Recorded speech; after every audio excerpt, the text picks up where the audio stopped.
Welcome to our channel. Paneer butter masala எப்படி பண்ணுறதுன்னு பார்ப்போம். அதுக்கு தேவையான இன்க்ரீடியன்ட்ஸ் பன்னீர் எடுத்திருக்கேன். ஒரு பேக்கெட் பன்னீர் 250 கிராம்ஸ் இருக்கும். அதுக்கப்புறம் அதுக்கு தேவையான ஸ்பைசஸ் என்னென்னா பிரியாணி இலை, கிராம்பு, பட்டை, 2 ஏலக்காய் எடுத்திருக்கேன். ஒரு 2 ஆனியன் எடுத்திருக்கேன்.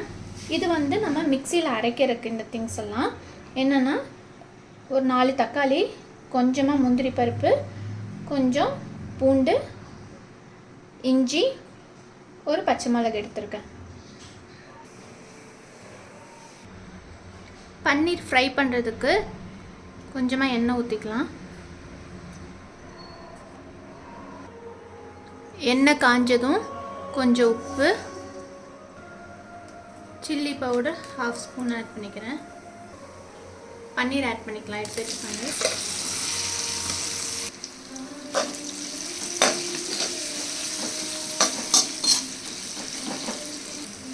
பன்னீர் கொஞ்சம் ஃப்ரை ஆகட்டும். நல்லா ஃப்ரை ஆகிடுச்சு. இதை ஆஃப் பண்ணி நம்ம எடுத்து வச்சுக்கலாம் தனியாக.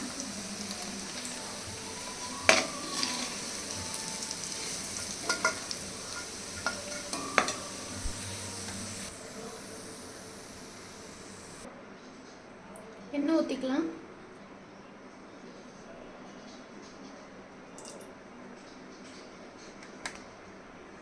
ஒரு ஸ்பூன் பட்டர் ஆட் பண்ணிக்கிறேன்.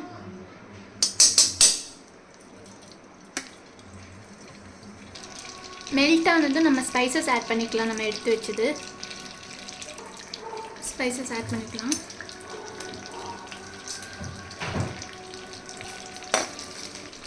வெங்காயம் ஆட் பண்ணிக்கலாம்.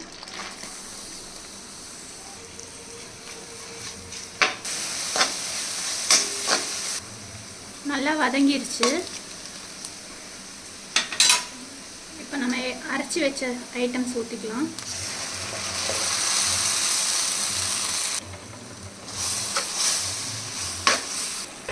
பாயில் ஆயிடுச்சு. கொஞ்சமாக நம்ம தண்ணி ஊற்றிக்கலாம்.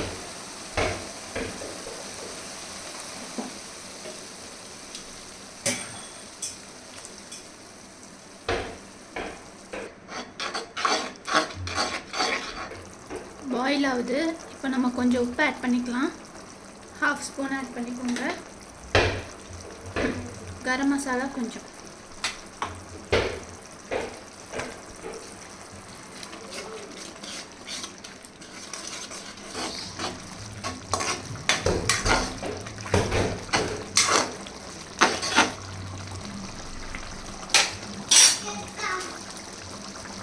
எடுத்து வச்சு பன்னீர் ஆட் பண்ணிக்கலாம். பன்னீர் ஃப்ரை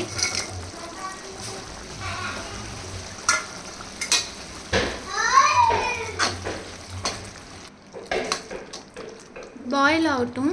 நம்ம ஸ்லிம்மில் வச்சுக்கலாம். ஒரு 2 மினிட்ஸ் ஆகட்டும். பாயில் ஆகிடுச்சு. கஸ்தூரி மெத்தி இல்லைன்னா புதினா ஆட் பண்ணிக்கோங்க. என்கிட்ட கஸ்தூரி மெத்தி இல்லை, நான் புதினா ஆட் பண்ணுறேன்.